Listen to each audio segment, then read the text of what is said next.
On this episode, I talk about hashing iterations, rainbow tables, hash collisions, speed, insecurity, and how to deal with all of this through iteration.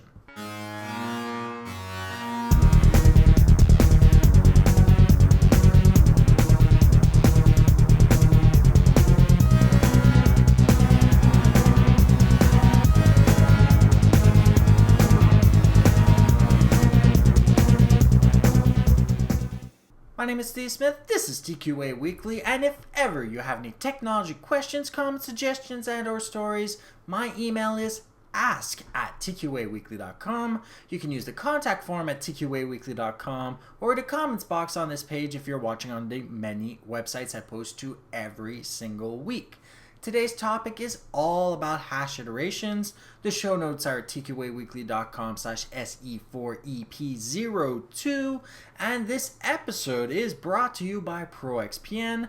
ProXPN is a virtual private network that allows you to use the internet the way it should be, anonymously and without oversight. For 20% off your new account, go to proxpn.com/podcasts and use the coupon code TQAWEE. And for this very same reason, the TQAweekly.com website is also fully encrypted to maintain your own privacy. So let's talk about hash iterations, today's topic, and we'll break it down. A hash is a singular directional form of comparative encryption that we use to actually see if the input from a user or a file is in fact the real or correct thing being entered. An iteration is one of three things according to the freedictionary.com. It is either the act or an instance of iterating repetition, a computational procedure in which a cycle of operations is repeated, often to approximate the desired result more closely, or the process of repeating a set of instructions a specified number of times or until a specific result is achieved, or one cycle of a set of instructions to be repeated.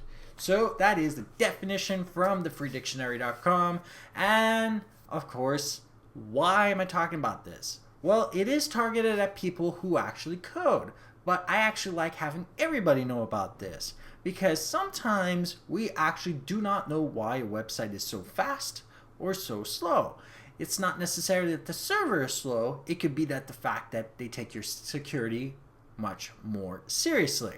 So a hash iteration is actually an exceptional way at dealing at some of the many advantages of hashing algorithms. Remember, hashing algorithms are designed to be fast even on the slowest of machines, and they reproduce the same result with the same given information being entered into the hashing algorithm. Because they are singular direction and they are very fast and always produce the same result, they are also very insecure in the process. A production machine can generate thousands, millions, even billions of computational hashes per second, so obviously a single iteration will never suffice. Another issue that plagues hashing is hash collisions. For those who don't know that, it does occur with varying sets of data of varying lengths, a problem with the way we represent the final hex response result from hash because of the way that we actually show this data for the way that we actually compare the data. So what happens is, let's say you take something like MD5. MD5 is only 32 characters long. It only uses upper and lowercase standard letters and the 0 to 9 integers, meaning that each of the 32 characters can only be represented by 62 different characters, meaning there is a 1 in 2 trigatillion chance of a computational hash collision that could be actually the result of two different varying lengths data sets being entered into the same equation. So for password purposes, that's not secure either, since we don't actually need the same password to log in. And MD5, by the way, is broken, so I hope none of you are actually using it. Even salting will not actually fix this problem in that case because it's so incredibly fast and broken. So reproducibility is one of the many strengths, irregardless of how the sequence is achieved, whether you use a single or multiple iterations. The answer is always the same. Rainbow tables, though, can be created for that.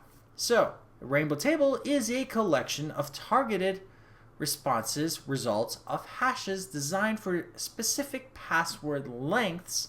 So what they do is they create these rainbow tables in order to see which passwords match in databases they steal, and then they try to overtake your many accounts. And because most of you do use the same password and username on many websites, they can get into your other accounts, even if those specific websites were not actually the target of the initial attack.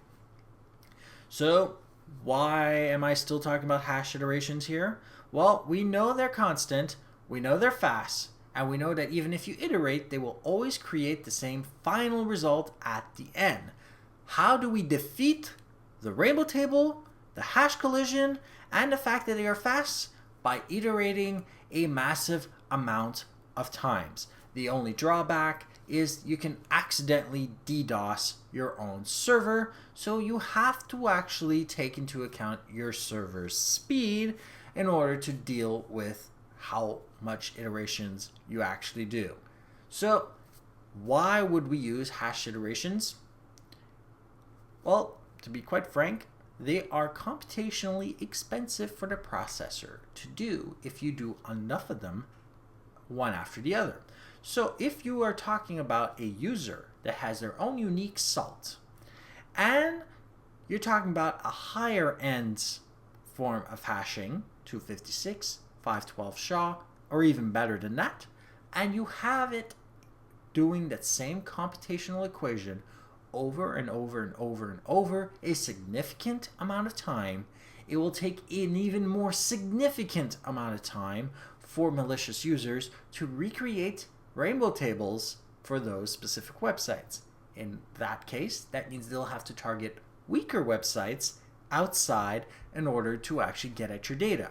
Meaning that if all websites were to either switch to an even better form of encryption or a higher end way of doing hash iterations, it would actually make that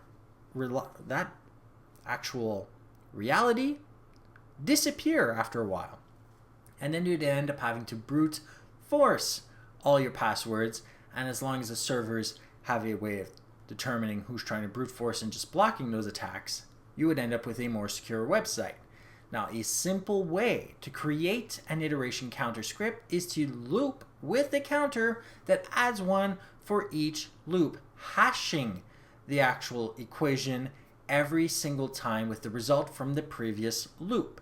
So if you start a counter at 0 or 1 and you add one for each loop, and your loop is actually meant to continue until x is equal to or less than 2 million, actually equal to or greater than 2,048,000 times, well, it will do it 2,048,000 times, and then it will give you the final result, which this you will be able to use in your database as a comparative result for all future attempts at logging in. Remember, you need to use the same calculation for registration and login, otherwise there is no point.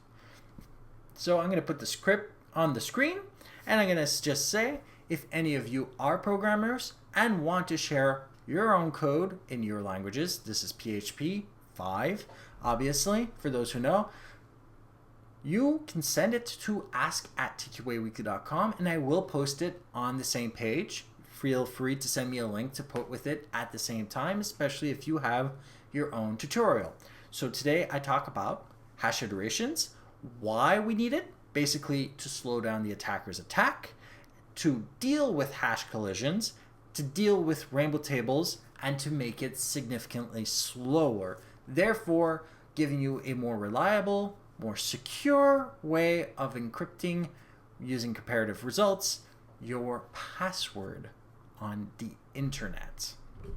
So next week I'll be talking about iOS 7, my top 5 favorite features and my 5 most hated features as well. Now more than ever, your online freedom and privacy are under threat. Governments and ISPs want to control what you can or cannot see on the internet while keeping a detailed record of everything you do. Plus, that free Wi-Fi at the coffee house or airport terminal is putting you at risk because your passwords and sensitive data can be intercepted much more easily than you may believe. ProXPN is a global VPN, virtual private network that works with almost any internet connection, creates a secure, encrypted tunnel through which all your online data passes back and forth. Any online application can work through ProXPN, including your web browser, email file sharing, your torrents and everything, your instant messaging programs. And ProXPN keeps everything you do online hidden from prying eyes, disguising your physical location and giving you unfettered access to any website or online service on the internet, no matter where you live or travel to. Complete online privacy with 2048-bit encryption key, 512-bit encryption tunnel, works with OpenVPN, PPTP, you get to choose. Protect yourself against your ISP's 6 strikes rules or similar, bypass internet filtering, blocked websites, geographical restrictions for internet content and online video with worldwide service in US, UK, Asia, and more. And ProXPN software for Windows and Mac offers advanced controls allowing you to select which programs or ports you want to anonymously route through your ProXPN servers. ProXPN also works with your iOS or Android device, allowing you to use your data plan or public corporate Wi-Fi with complete and total privacy on the go, no app required, 24/7 customer support. Go to proxpn.com/podcast for more information and to sign up. TQA Weekly watchers and listeners also get a free 30-day risk-free trial just for using our coupon code and going to proxpn.com/podcasts.